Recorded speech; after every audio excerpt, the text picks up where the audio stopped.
Hello, hello, hello, hello. It's Nancy here. I'm just gonna wait just a few minutes before I start.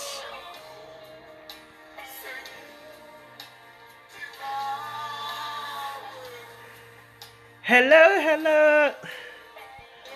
Good to see you, Sir Mahachi.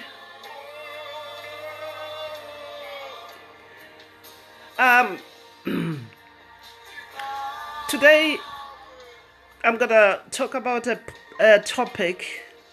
How are you?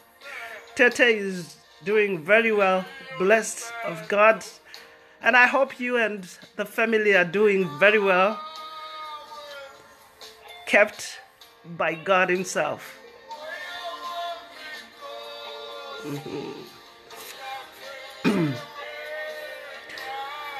Today I'm going to talk about parental accountability. Oh,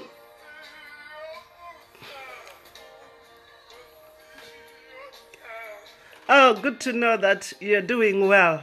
Wonderful. We thank God for that. We don't take it for granted.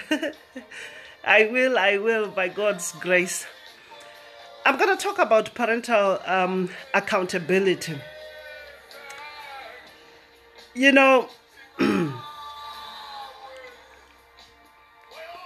I think for those who watched my video last week on accountability, I said that I'm writing a book on accountability. God has been speaking to me over the past few years on the topic of accountability. In 2010, I saw an open vision, and God was speaking to me concerning accountability of the church to Him, and accountability in general. And so that was in 2010. In 2011, God asked me to write a book, which up to now I had not started. In 2011, I had not even started writing the book until something happened, and I realized that, I really had to do it, and do it soon. Last week, when I did the first audio on video, Facebook Live video on accountability, I explained how in 2012, I became critically ill because of a hospital mistake, and I was in hospital for about 4 months. But within the first 3 weeks, I think the third week when I was there, doctors had tried all that they could, and they had given up. And, we've got very, very good doctors in England.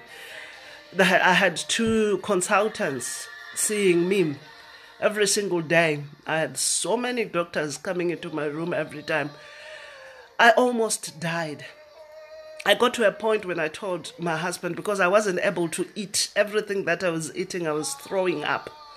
I later learned that the abdominal infection that I had, only 10% of people who have that kind of abdominal infection survive. Only 10%. But God is a good God. When I was in hospital on the third week and I had given up, I couldn't do it anymore. I couldn't eat. I had lost so much weight. Doctors had done all they could, but nothing was happening. But I think the good thing is I really didn't realize how critical I had become. But I got to a point of giving up, and I told my husband I couldn't do it anymore. I was tired. I couldn't carry on anymore. And I later learned that my husband freaked out. He panicked a lot. He phoned my brother and my sister to say that Nancy is giving up. I said it to him in the morning. I think, no, it was in the evening when he came to visit me. And during the following morning, God spoke to me and made me realize that I will stand and give an account to him. Romans chapter 14 verse 12 says that, so then each of us will give an account of ourselves to God. Each and every one of us will give an account to God. So God spoke to me that morning and reminded me that you don't just give an account. You don't just come before him and say, oh, I got saved. I got saved. I received Christ as my personal savior. It's not only that. God reminded me that it's not only, the so many people, hundreds and hundreds of people that I led to Christ, that I've led to Christ, especially in Africa. It's not about that.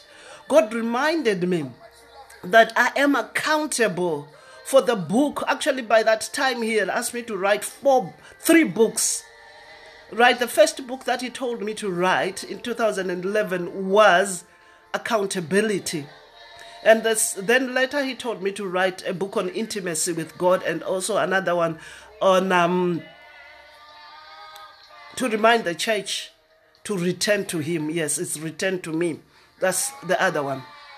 And I hadn't done that. And God reminded me that I was going to stand accountable because of that. It really shocked me. It shocked me. I staggered into the bathroom. I was very ill. I staggered into the bathroom and I started screaming because I had my own room.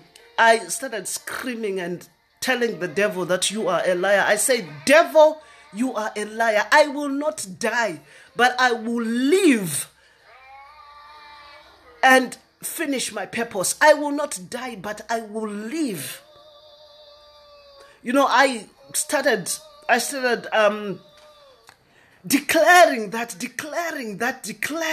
with all my might. Then I went back to bed and slept. God is a good God. The following morning, he's a God of second chances. The following morning, there is a microbiologist who stumbled into our hospital from another hospital. I don't know what he wanted, just for a quick visit. And he was told about my case, that the doctors, the consultants couldn't do anything, and they had given up on me. They had tried all the best. And then the microbiologist gave them a solution. That microbiologist was my angel, believe me. He gave them a solution. They had said they had tried all the antibiotics and none was working.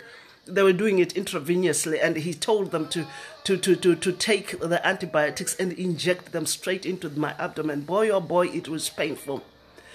But after that, that was in the afternoon. By the following morning, all the temperatures that they couldn't, my temperature that they couldn't take down, it had spiked high. My blood pressure had spiked for the whole week. Everything went down to normal. And I started my recovery process. One consultant who had gone away for about 5 days was shocked when he came back after 5 days to see me sitting in a chair, and they said, Nancy, you know what? I never ever thought that I could see this. I never ever imagined I would see you sitting in a chair. God is a good God. But what I am saying is, the issue is, we are accountable today. One day, each and every one of us will stand before God and give an account of our lives. And today I'm talking about parental accountability. I'm talking to parents and saying, parents, you are accountable to God for those children of yours. Maybe some of you might say that, Nancy, you are not exactly the right person to be telling us about parenthood because you don't have kids. Well, I'm a messenger. I might not have kids, but I'm a messenger who is passing unto you a word that I was given by God. And well, I mean, hey, when I was even, before I got married, I took care of so many kids, relatives, kids under my own roof, my personal roof. I took care of them. I took care even of kids that I didn't even, where I was not even related to. I was their parent. I took care of them. So, hey, there is a little bit that I know about being a parent. But aside from that, I am saying that, you know what? I am bringing this message to parents. I'm just being obedient to God. Because in life, in my Christian walk, I realized that it is very, very important to be obedient to God. So, I mean, even if you catch just one thing from this, just one thing as a parent, even if you come up with one thing, I think for me that's good enough. Okay, right. So each of us will give an account to God of ourselves. We'll give an account of ourselves to God. We will do that. There will come a time when I will stand before God and give an account of how I've lived my life. There is a time, my friend, when you will stand before God and give an account of how you lived your life. And as a parent, there is a time when you're going to stand before God on your own, as a father or as a mother, and give an account of how you took care of your kids. You see, the word of God tells us that in Psalms 123, Psalms 123 verse 3, children are gifts from God. Those children that you have, my friend, are gifts from God. You know, and also you should know that as parents, you have been given stewardship over those kids. You are stewards over those kids. And 1 Corinthians chapter 4 verse 2 tells us that, moreover, it is required that stewards be found faithful. It is required that as stewards of those kids, you are found faithful. You know what? We are living in an age that is a very, very busy age.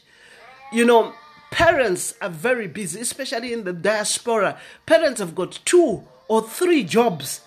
You know, they want their kids to be able, they are raising money.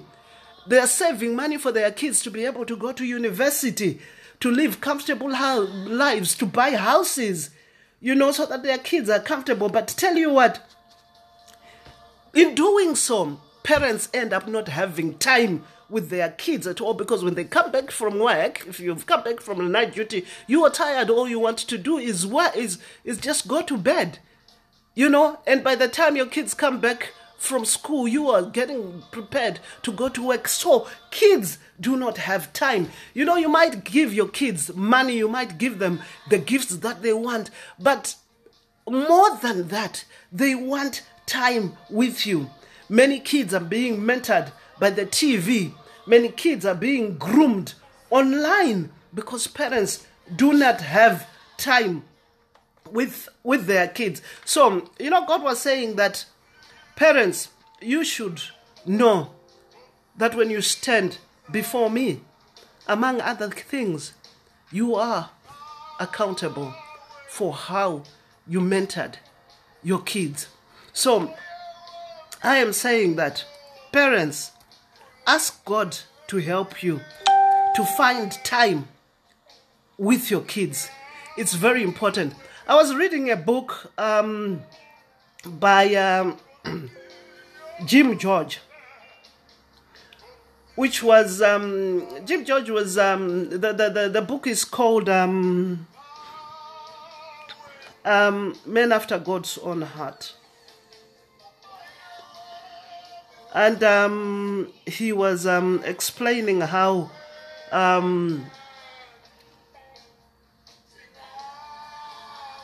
all right, let me try and get this. Yes, the book is called Men After God's Own Heart.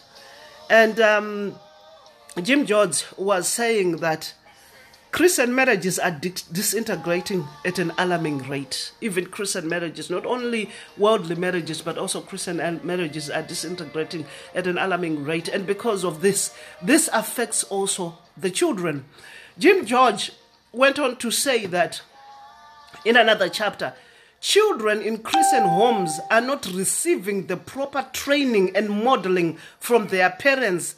And he was saying that from his perspective, a major contributor to this tragic slide is a husband and a father who is not assuming his God-ordained role to be a spiritual leader.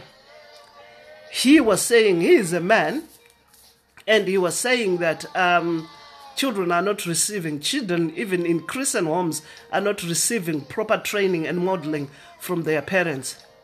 And from his perspective, the major contributor is the fact that husbands are not assuming their role as leaders of the family.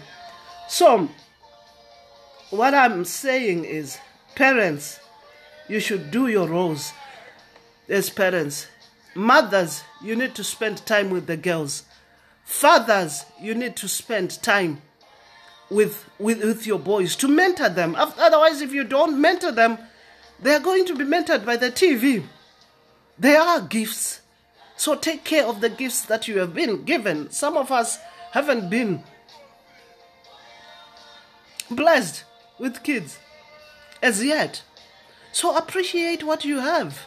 Don't take those kids for granted. Don't take your parenthood for granted.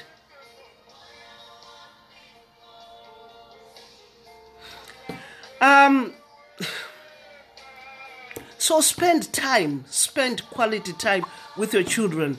John MacArthur said, today, parents tend to be more passive and less involved in their children's lives than any generation in our nation's history. They have turned their children over to artificial and surrogate parents. Most kids, that's in the book called Raising Accountable Kids, most children are left sitting in front of the TV in the lounge or their bedroom or playing video games. Instead of parents helping in their children's lives, they are letting the TV and peers shape their life. And Dr. Cruz Hart says, if we do not shape up our kids, they will be shaped by outside forces that do not even care what shape our kids are in. So parents, you have got a role to shape your children. You've got a role to mentor your children. Because if you don't do that, you'll be surprised. You know, when your kids end up in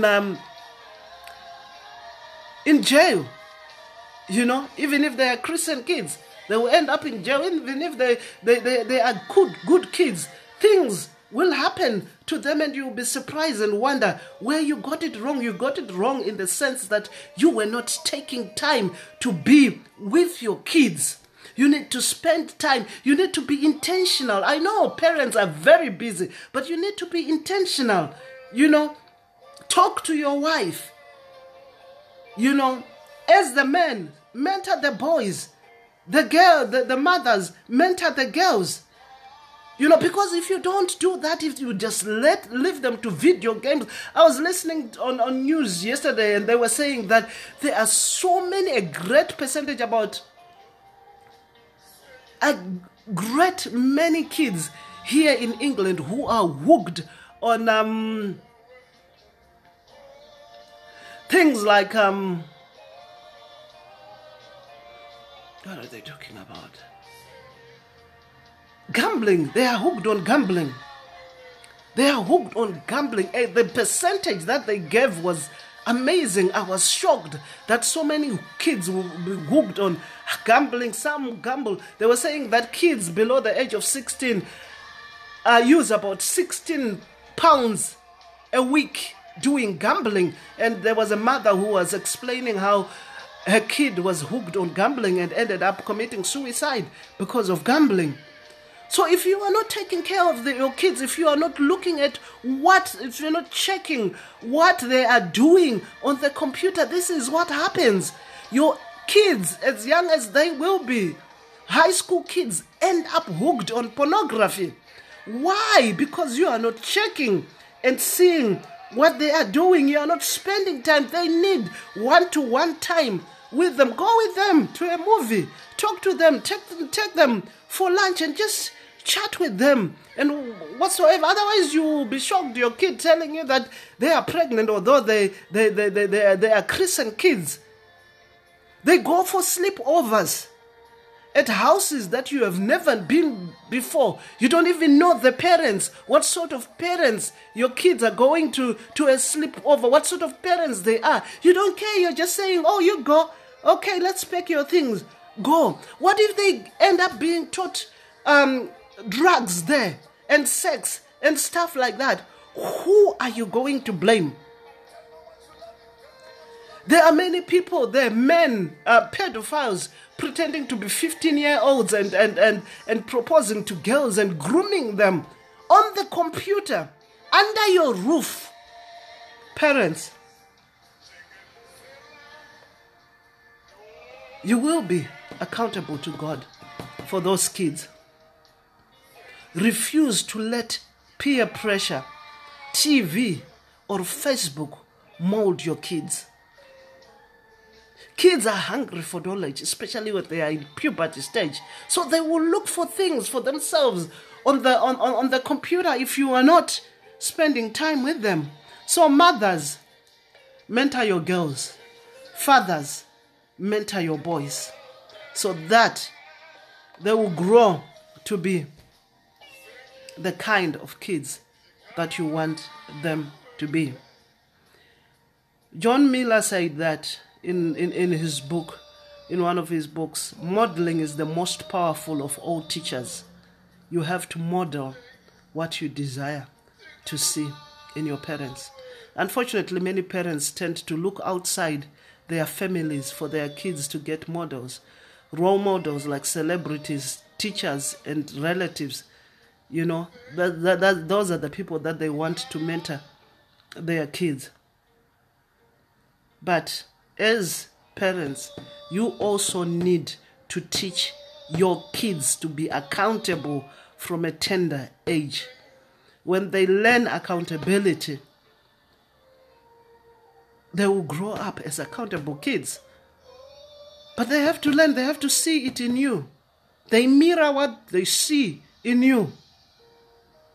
You know, John Miller says in Raising Accountable Kids, says, in bringing up children, spend on them half as much money and twice as much time.